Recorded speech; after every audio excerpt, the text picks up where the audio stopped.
Aling Sonia! Anong bibiliin mo, Bebang? Pabili po ako ng Safeguard, yung Bioderm. Ha? Safeguard na Bioderm pa? Ano pa talaga?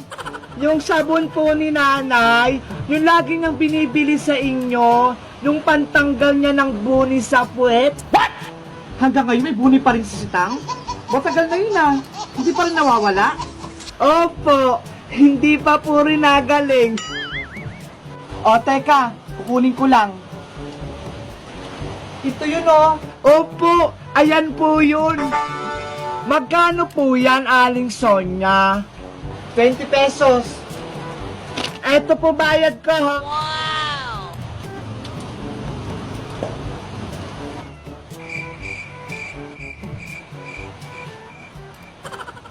Andyan ka pa rin? Andyan na yung sabon ha. Ano pang naantay mo? Aling Sonia, 50 pesos po yung pera ko eh.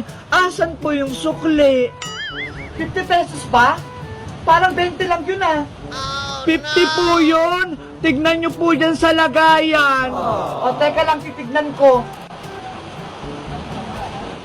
Ay, 50 nga. Sorry naman, hindi ko napansin.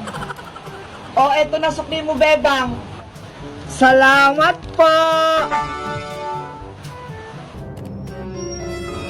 Hala, bakit ito lang? 50 yung pera ko ah. Dapat 30 yung sukli. Aling Sonia, Aling Sonia! Ano na naman yun? Istorbo ka sa pagtitiris ko ng tigyawat? Kulang pa rin po itong binigay niyong sukli sa akin. Ano? Kulang pa rin? Ay aba, baka binubudol mo na ako ha? Di ba po 50 pesos yung pera ko?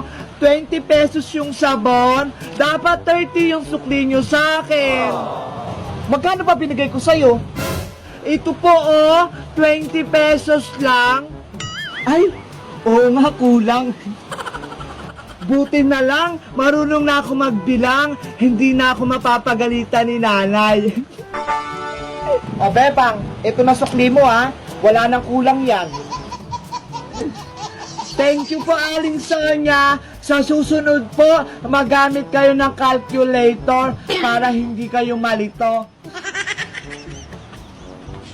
1 hour later. Pabili po ulit, Aling Sonia. Ano yun, Bebang? Magkano po yung Colgate na close-up? What? Ito ba? Ayan nga po. 8 pesos lang. Wow! Ah. Ito po yung bayad.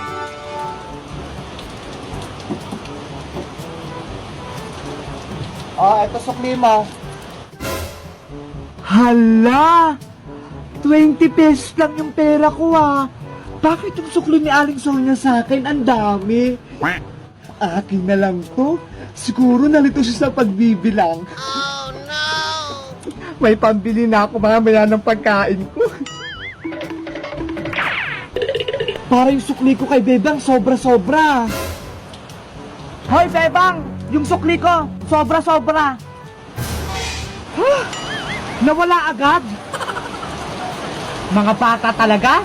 Kapag kulang ang sukli, babalik para magreklamo. Pero kapag sobra, tatakbuhan ka na. Ay!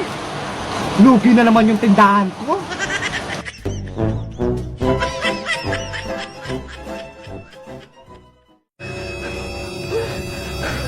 Ate Bebang, bakit tumatakbo? Tumakbo ka na rin, Mateo. May zombie. Bebang, it's ka! Oy, Princess, sumama ka sa amin. Saan kayo pupunta? Pupunta tayo sa gubat. Kuha tayo ng mahiwagang prutas. Kukuha kayong pagkain. Sige, sama ako. Kapag pagkain talaga, mabilis ka, Princess, no? Siyempre naman, para mabusog ako, Bebang. Okay, punta na tayo. Tara na. Let's go! Ang sukal naman. Gubat na dito. Parang may nakatirang kapre. What? Bebang, Princess, halika kayo rito. Wow! Ano yan, Iska?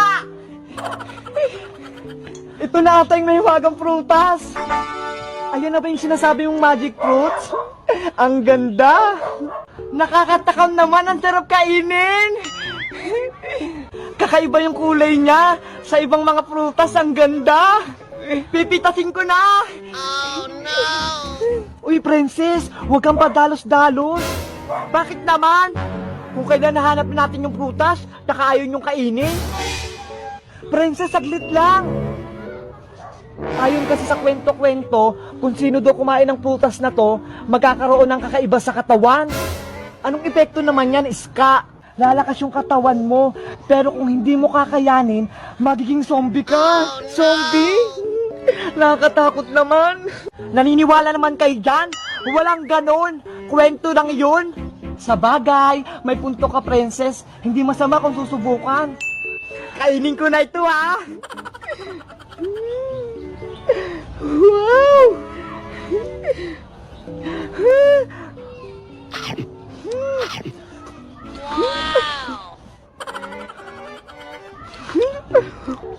Kinakabahan ako sa'yo, princess. Hoy, princess! Ano nangyari sa'yo? Huwag kang ganyan!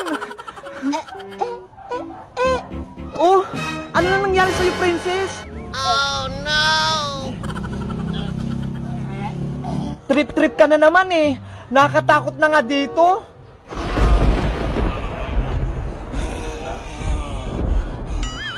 Hala! Nagiging zombie na nga si princess!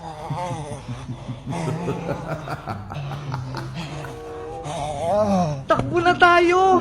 Baka kainin tayo niyan! Bebang! Antayin mo ako!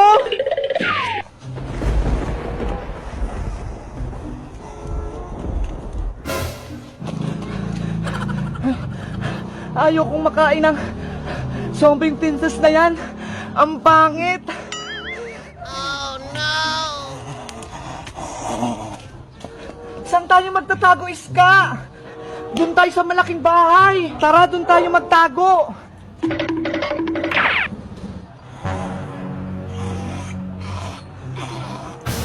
Tao po, tao po! Tulong! Buksan niyo po itong pinto! Iska! Andiyan na si Zombie Princess! Layuan mo kami, Princess! Ang pangit-pangit mo! Layuan mo kami, Princess! Bitawan mo ako! Makulit ka, ha? Ito sa'yo! Aray ko! Takbo na tayo! Takbo na!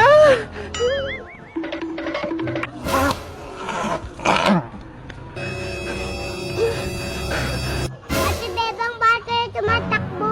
Tumakbo ka na rin, Mateo! May zombie!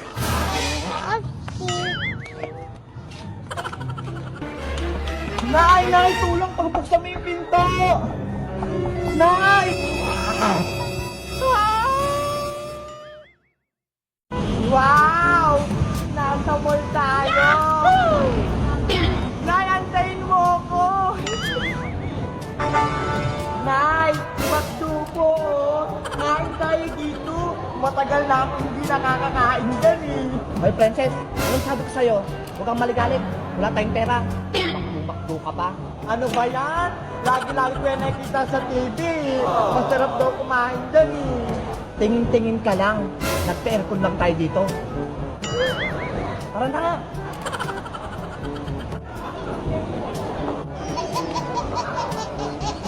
Twenty minutes later. O princess, yan ka lang muna. May pupunta lang kami ni Mars Nena. Magpapa-facial kami. Ay, facial! Ako rin ay gusto ko din nun! What? Naku, wala akong budget para sa'yo. Lagi na lang wala sa akin. Ano ba yan? Basta antayin mo lang ako dyan. Opo, dito lang ako.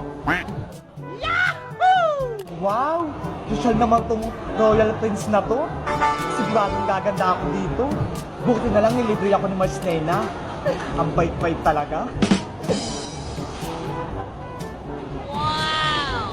12 seconds later. Hala! Ang daming lobo dun. Ano kaya yun?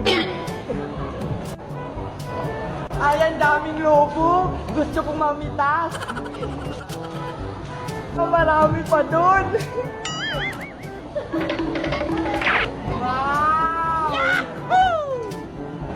ko rin maglaro dito.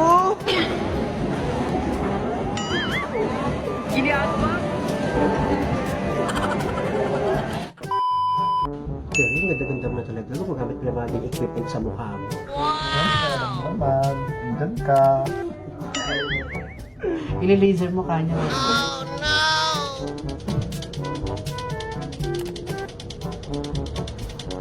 One eternity later. Pwede pa ako. Ano pa, tingnan mo ako. Saan mo na dyan? Ay nako, may inggit na naman sa akin si Sonia nito, panigurado.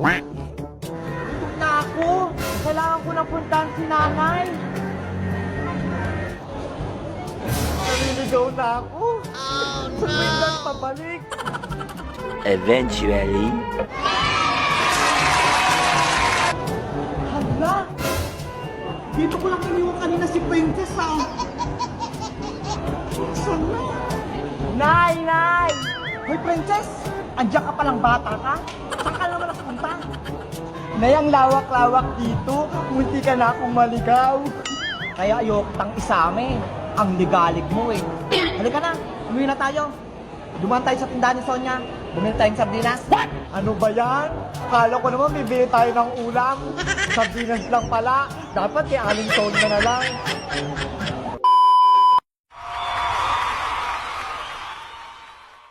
Ang saya-saya maglaro ng bahay-bahayan! Yay!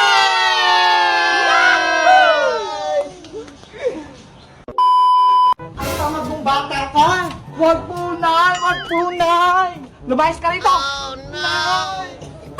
a few moments later. Bebang! Bebang! Parang malungkot ka.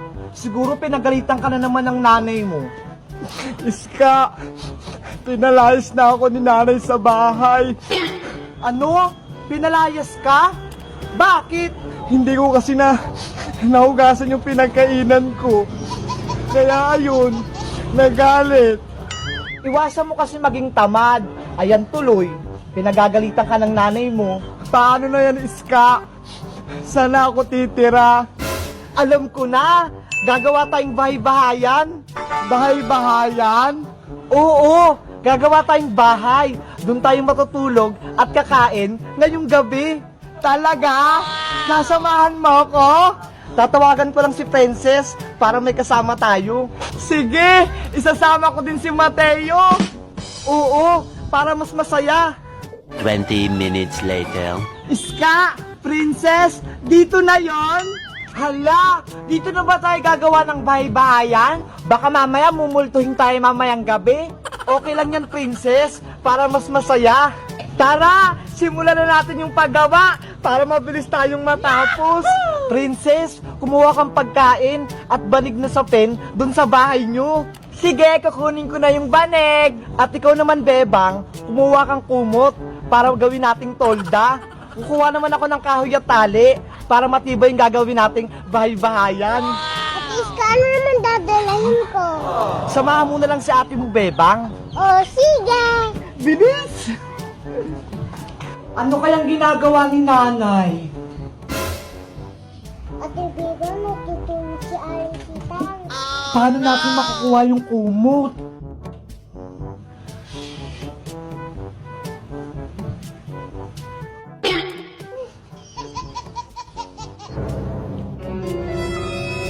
Nakuha ko na, Mateo! Ang natin. Sino yun?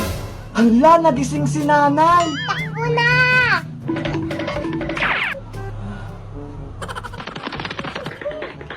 Ayan na sila, Bebang! Ang tagal nyo naman, Bebang! Kanina pa kami nag-aantay! Kasi si nanay natutulog, baka magising. Muntik pa ata kayong mahuli ni Aling Sitang ah. Buti nga nakatakbo kami ni Ate Bebang. Tara, gawa na tayo dito ng bahay-bahayan.